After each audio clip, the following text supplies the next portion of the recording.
Edward Nathan Varghese പേരോടെ കേട്ടിട്ടുണ്ട് അല്ലേ? IITയുടെ ചരിത്രത്തിലെ വിശേഷ ഹൈദരാബാദ് IITയുടെ ചരിത്രത്തിലെ ഏറ്റവും മികച്ച വാർഷിക വരുമാന ഓഫറോട് കൂടി പ്ലേസ്മെൻറ്റ് ലഭിച്ചിരിക്കുകയാണ് ഈ മിടുക്കനായ വിദ്യാർത്ഥിക്ക്. ഹൈദരാബാദുകാരനാണ്. വെറും 21 വയസ്സ് മാത്രം പ്രായമുള്ള അദ്ദേഹത്തിന് പ്രീ പ്ലേസ്മെൻറ്റ് ഓഫർ നൽകിയിരിക്കുന്നത് നെതർലൻഡ് ആസ്ഥാനമായി പ്രവർത്തിക്കുന്ന ആഗോള ട്രേഡിംഗ് കമ്പനിയായ ഒപ്റ്റിവറാണ്. 2.5 കോടി വാർഷിക വരുമാനമാണ് അവർ ഓഫർ ചെയ്തിരിക്കുന്നത്. IIT ഹൈദരാബാദ് 2008 സ്ഥാപിതമാകുന്നത്.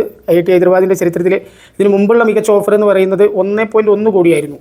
ഇരട്ടിയിലധികം വരുമാനം ഓഫർ ചെയ്തുകൊണ്ടാണ് ഈ വിദ്യാർത്ഥിക്ക് അവർ റീപ്ലേസ്മെൻറ്റ് ഓഫർ നൽകിയിരിക്കുന്നത്. മിടുക്കനായ വിദ്യാർത്ഥിയാണ്. പല മത്സര പരീക്ഷകളിലും 1-2 റാങ്കുകളൊക്കെ കരസ്ഥമാക്കിക്കൊണ്ട് തൻ്റെ വിദ്യാഭ്യാസം പൂർത്തിയാക്കിയവനാണ്. മാത്രമല്ല ഇതേ കമ്പനിയിൽ ഇൻറ്റേൺഷിപ്പ് നടത്തിക്കൊണ്ടിരിക്കുകയാണ്. 2026 ജൂലൈയിലാണ് അദ്ദേഹം ജോലിയിൽ പ്രവേശിക്കുക. ഏതായാലും ഇന്ത്യയിലെ IITകളുടെ ചരിത്രത്തിൽ തന്നെ ഏറ്റവും മികച്ച ഒരു ഓഫറോട് കൂടിയാണ് അദ്ദേഹത്തിൻ്റെ പ്ലേസ്മെൻറ്റ്. അവരുടെ പൊട്ടൻഷ്യൽ മനസ്സിലാക്കിക്കൊണ്ട് ഏറ്റവും മികച്ച രീതിയിൽ ഹാർഡ് വർക്ക് ചെയ്യുക എന്നുള്ളത് മാത്രമാണ് വിജയത്തിലേക്കുള്ള വഴി.